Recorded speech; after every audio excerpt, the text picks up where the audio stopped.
Hi guys, it's Kelly Latevola here, and I am back with a Eggstra Special. How cheesy is that? No, seriously, that's the name of the stamp set, and it's totally adorable. This is the Neat and Tangled February 2017 release, and today we are featuring the Eggstra Special stamp set, which is totally adorable. And so I wanted to get in as many of these super cute little eggs as I could. So I'm going to stamp the little chick, and I am stamping. I keep thinking of him as a him. I don't know why. I'm stamping him on a piece of Canson watercolor paper, and then I'm masking him so I can do the rest of my stamping. This little egg has this little ribbon bow around it. It's so cute. Keep this in mind right here. This egg that's going down right here, that egg is lower than my chick. This is going to come back to be a little bit of an issue for us later on. But until then, we're removing all the masks and we're moving on to the background, which is going to be watercolor with some distress ink. So I picked just a couple of colors that I felt were really Easter-like, and I ended up using the Shaded Lilac, Cracked Pistachio, Squeezed Lemonade, Broken China, and Picked Raspberry, because I can't make a card without Picked Raspberry. I don't really know why. But here what I'm doing is, it looks like I'm doing nothing, because what I'm doing is I'm laying down a line of clean, clear water. And the reason I'm doing this is because ink will spread wherever it's wet. And so by doing this, I'm putting down a barrier between that and the rest of my images. So that way I don't have to mask them with liquid biscuit or any sort of latex, which is just another step that can be a little more time consuming. And I was feeling pretty impatient, I guess, when I was making this card. So I'm just going to kind of bank on the barrier that is my clean, clear water in order to keep all of my pigments where I want them to be. I do go back as I'm making the line of water. I do go back and make sure that the where I started, my starting points, does stay wet, because sometimes when you're just doing a line it can dry out, so you want it to be a pretty thick line. And then I'm just going to start picking up my pigment and dropping it in where I want it to be. I have 5 eggs, I have 5 colors. This is not a coincidence. This was planned. So I'm just starting, and I'm making sure that I'm putting colors next to each other that I know will work well together. I started with the Shaded Lilac, and then I'm going to go to the Broken China. Now this Shaded Lilac kind of bloomed really pretty, but just kind of crazy out of control. And I ended up getting more than I wanted to closer to the 3rd egg behind the chick, which is going to be green. And green and purple don't really make friends that well. So what I'm going to go in with a clean dry cloth and just kind of blot up some of the purple. Watercolors are really forgiving, whether you're working with real color watercolors or with distress inks. So if you make a mistake or you get pigment where you don't want it, you can just go in and blot it up, and no harm, no foul. It's like it never happened, and then we just move on with the rest of our card. So I'm putting down the Cracked Pistachio. At some point I start to kind of panic because I realize doing this this way, from the Shaded Lilac to the Broken China to the Cracked Pistachio, the next in line would clearly be the Squeezed Lemonade, and I'm going to have a yellow background behind a yellow chick. So I was a little like, what am I going to do here? But it's okay. It ended up working itself out, and I'm just going to speed this up a little more so we can get through the rest of the watercoloring. You saw me while I was chatting about my yellow chick. I was going back and adding in more pigment to the other parts of the other colors I had already put down. And as long as it's wet, you can keep adding pigment with no harsh lines, and it'll just keep blooming out. So here with the Picked Raspberry on the top, I actually got a lot of pooling because I don't have my paper tape down. I still have not made it to the store to buy some painter's tape or washi tape or anything of the like. So I'm just free-forming it here, just holding it with my hand and letting the paper warp how it wants to. And that can kind of encourage some pooling of colors that maybe I wouldn't really love, but it's kind of my own fault. So if you want to make sure that doesn't happen to you, tape down your paper to a board or to your work surface, whatever you have going on. So I wanted the picked raspberry to be a little bit more intense, so I kind of sopped up some of that water and then added in a bit more pigment. And then I let this dry naturally. You don't have to do... Oh, I'm lying. I'm totally lying. I'm going to go back in and add some more yellow. Of course I was. That's totally what I was going to say. So add in the more yellow. But anyway, I let mine dry just naturally. You don't have to do that. You can heat set it. Just be aware that if you have any of those large puddles of water, it can give you some pretty harsh lines if you heat set it. So now we're going to get into the Copic coloring. And here's how I decided I was going to solve the yellow on yellow debacle of 2017. I decided that I was going to do the ribbons the colors of the backgrounds, but do the eggs different colors. So here, this is my blue-violet combination, and actually my lightest color was a violet. Shh, don't tell anybody. No, seriously, you can totally mix color families if that's what's going to work best for whatever it is that you're coloring. And for me, the V20 worked better than the BV00. The BV00 was more pink, and so I didn't want it. I wanted more purple. So I always color everything as if my light source is in the top right hand corner. So that's why the shadows here would be being cast by the chick, because the egg is supposed to be behind the chick. So I'm just adding in those shadows where the ribbon would be casting shadows, where the chick would be casting shadows. Everything would be kind of down and to the left. And then at some point I realized I would still have shadows over here on the left hand side that I just apparently was not going to put in. But I caught it at the last second, so it's okay. So then from here, I did color another ribbon, but I decided that I was going to show you me coloring the blue ribbon because this is on an egg that is in the forefront, so it's much easier to see. So what I do is with my lightest color, oh, and that I showed you the BV08, and I forgot to even mention that. I showed you the BV08, but I didn't use it. So from there, I skimmed it down to 3 colors of markers. So I'm filling in with my lightest color, and then I'm going to go back in and start adding some depth with my medium color, with my mid-tone.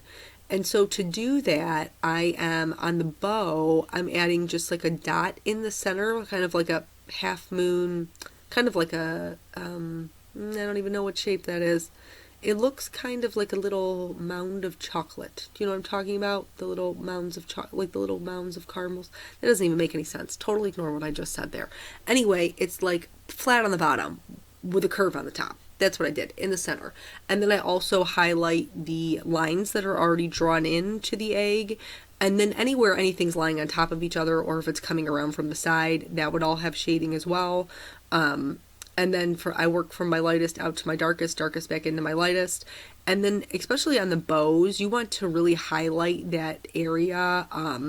I say highlight, I mean shade the area where the 2 folds are. And that'll give you really just a ton of depth by making, by adding the shadows into those little nooks where the bows come together. So I'm going to show you a couple of different color combinations that I used. I used the greens, and then I used the yellows, and then I used the pinks. And the reason that I'm going to show you the pinks or the RVs is because I colored a whole egg that way. And again, it's just a little bit easier to see than it would be on the one that's behind it. So I'm coloring the whole thing with my lightest color. And then that light source is coming in from the top right.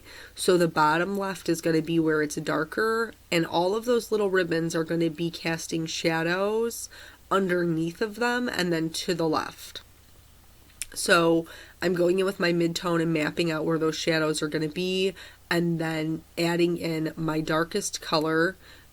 Sometimes I'm putting it all the way, and sometimes I am just leaving like the edge where the egg would be round. I want there to be some shading, but not the darkest shading on the edges, just because it wouldn't be that dark there.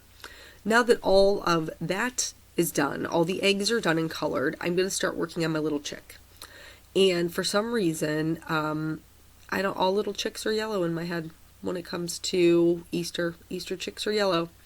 So I'm going to use a couple of oranges to do his little beak and his feet. On his beak, the darkest shading would be at the base of it, so like at the top where it would meet his face. But then when his bottom beak is open, so then the darkest shading would be on the top of that as well. Then from here, we're going to start working on coloring him yellow. Doesn't he look like a little peep? Like you just yum, yum, yum, just eat him up. He looks a little peep. So here I definitely wanted there to be some differentiation between this yellow and the yellow that I had in the background. I also wanted him to have some texture. So kind of working out, using his beak as a focal point and working my way out, I'm doing a bunch of little flicking motions. And these are going to create like little feathers, little fluffy type textures, and then I'm just going to keep doing that. Each color is going to get darker, but I'm not going out as far with each color. So I have the base layer of the lightest color. I have the fluffy hairs that go all the way, almost all the way out to the edge. And then for the darker ones, as we get progressively darker, I'm not going to go out nearly as far. For his little wings, there was no reason to even try to do the texture on his wings. The areas were just so small. And then I think this Y38 is going to be my darkest color. And that's just really going to be concentrated around his face and underneath his neck. I like to, just so I have a good blend, work from the lightest to darkest color and then back throughout to my lightest. Copics are transparent, so when you lay down the lighter colors, it will actually lighten the darker ones underneath it. And this just helps you to get a good blend, lots of good texture.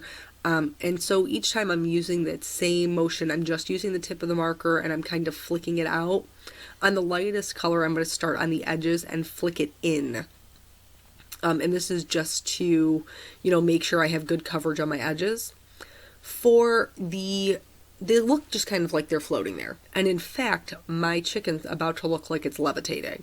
Because I didn't stamp him for an object to look like it's in front of another object, it has to be closer to you. Well, because he's just stamped in the middle of these eggs, which I wasn't even paying attention to because I was just so excited to stamp my eggs, he does look like he's levitating. Like, literally, he's so excited, he's floating right into the air. So that's not cool. We'll fix it later. Just hang with me. We're going to fix it later. In order to give these little eggs some detail, some of their own personality, I decided to go in with a white gel pen. I'm going to do large polka dots here on this pink one. And then whatever one I did, so if I gave the egg detail, I left the bow plain. If I gave the bow detail, I left the egg plain. Just so there wouldn't be competing patterns. For this green one here, I decided to do a super cute little diagonal stripe. Stripes and polka dots are your friends because they're really, really easy to do. You don't have to be any kind of illustrator to be able to pull them off. And they really do add a lot to the card. So speaking of polka dots, I'm going to add that to the blue-violet ribbon over here on the left-hand side. And then for the blue egg, I'm just going to add some little white stripes. The only thing I will mention with this is make sure you're going with the shape of your object. So the egg is round. My lines are a little bit rounded to match the shape so that it doesn't look strange or odd with these straight lines on my round object. And then that's going to be it for the white gel pen. I like to outline all of my images. That's just me. I feel like it makes everything just kind of come together with that bold black line. So I'm going to go ahead and outline everything that's on the card. Just kind of make it pop a little, give it a little, little wow factor. And then once I'm done doing that, there are these little eyeglasses in the stamp set. And I tried not to use them because I was like, oh, I'll save them for another card. But I couldn't do it because they were just so adorable. These little eyeglasses on this chick are like the cutest thing ever. And I just loved them to pieces. So now we're going to get around to fixing my earlier boo-boo of the levitating chicken. And I'm going to heat emboss my sentiment, which was not originally the plan, but whatevs, we got to roll. However we got to fix it, we got to fix it. So I'm using my embossing buddy on a gray piece of paper to get rid of any unwanted static. Then I'm going to stamp in Versamark ink and sprinkle on some white embossing powder. Then tap off the excess. I'm going to heat set that until it is all melted. And then I will trim it out until it is. I'm going to trim it into a rectangle, folks. I'm going to trim it into a little label. I'm going to pop it up on some foam tape. And then I will be able to adhere that directly underneath my chicken, and then it will look like he is standing on the sentiment rather than just levitating in the middle of the air. So saved, winning. No card is complete without some shimmer, so I added some clear Wink of Stella to the ribbons if they weren't decorated, and the eggs if they weren't decorated. I also added it to his eyeglasses. And then just to kind of glam it up a little bit, give it a little bit more shimmer, I'm going to add some clear sequins from Neat and Tangled, and then that's the whole card.